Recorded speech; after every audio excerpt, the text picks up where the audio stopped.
there was a miller who was poor, but he had a beautiful daughter. Now it happened that he had to go and speak to the king, and in order to make himself appear more important, he said to the king, "I have a daughter who can spin straw into gold." And the king said to the miller, "Well, that is an art which pleases me well. If your daughter is as clever as you say, bring her to the palace tomorrow, and I will try what she can do."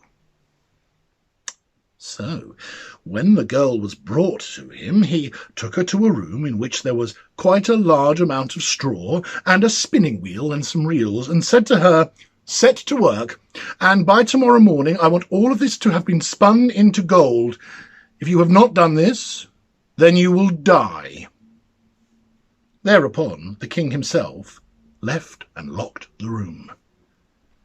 So there she sat all alone, this poor miller's daughter, and for the life of her she could not tell what to do, because she had no idea how to spin straw into gold. And she grew more and more miserable, until at last she began to weep. But all at once the door opened, and in came a little man. And he said, "Good evening, Mistress Miller. Why are you crying so?" "Alas," answered the girl, "I have to spin straw into gold, and I do not know how to do it." "Well, what will you give me," said the mannequin, "if I do it for you?" "My necklace," said the girl. And the little man took the necklace, seated himself in front of the wheel, and whirr, whirr, whirr, 3 turns, and the reel was full. And then he put another on, and again whirr, whirr, whirr, and then that reel was full. And so this went on all night, until the morning, when all the straw had been spun, and everywhere were reels of glistening gold. By daybreak the king was already there, and when he saw the gold he was astonished and delighted, but his heart had grown more greedy. So he had the miller's daughter taken to another room full of straw. This was much larger, and he commanded the girl again to spin all the straw into gold in that one night, if she valued her life. And the girl knew not what to do, and was crying again, when the door opened once more, and the little man appeared and said, "What will you give me if I spin this straw into gold for you?" "The ring on my finger," answered the girl, and the little man took the ring and again began to turn the wheel. And by morning the room was full of glittering gold. The king rejoiced beyond measure at the sight, but still he had not gold enough. He had the miller's daughter taken to a still larger room full of straw, and said, "You must spin this too in the course of this one night. But should you succeed, you will be my wife." Even if she be a miller's daughter, he thought, I could not find myself a richer wife in the world. When the girl was alone, the mannequin appeared for a 3rd time. "What will you give me if I spin this straw into gold for you also?" "I have nothing left that I can give," answered the girl. "Well then, promise me that if you should become queen, I may have your first child." Well, who knows if that will ever happen, thought the miller's daughter, and knowing not else how to help herself in this strait, she promised the mannequin what he wanted. And for that he sat once more and spun the straw into gold. When the king came in the morning and found all as he had wished, he took her hand in marriage, and the pretty miller's daughter became the queen.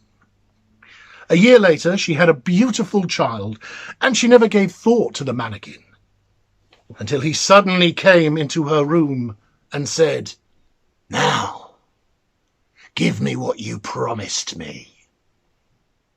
The Queen was horror-struck. She offered the mannequin all the riches of the kingdom if he would just let her have her child. But the mannequin said, "No, something that is living is dearer to me than all the treasure in the world." And then the Queen began to weep and cry, and the mannequin pitied her. "I will give you 3 days' time," said he, "and if in that time you shall find out my name, you may keep your child." And so the Queen thought the whole night of all the names that she had ever heard, and she sent a messenger all over the country to inquire far and wide any other names that there might be. And when the mannequin came the next day, she began, Casper, Melchior, Balthazar, and on she went. She said all the names she knew, one after the other. But to each name the little man replied, "No, that is not my name." On the second day, she sent inquiries to all the countries of the kingdom and to all the names of the people in the countryside. And she repeated to the mannequin the most uncommon and curious names she could think of. "Perhaps your name is Short Ribs, or Sheepshanks, or Laceleg." But always he answered, "No, that is not my name." On the third day, the messenger came back again and said, "I have not been able to find a single new name. But as I came to a high mountain at the end of the forest where the fox and the hare bid each other good night, there I saw a little house, and before the house a fire was burning, and around the fire quite a ridiculous-looking little man was jumping. He hopped and danced on one leg and shouted, 'Today I bake, tomorrow brew, the next I'll have the young Queen's child. Ha! So glad am I that no one knew, by Rumpelstiltskin I am styled.'" Well, you may think how glad the Queen was when she heard the name, and when soon afterwards the little man came in and asked, "Now, Mistress Queen, what is my name?" At first she said, "Is your name Conrad?" "No, that is not my name." "Is your name Harry?" "No, that is not my name."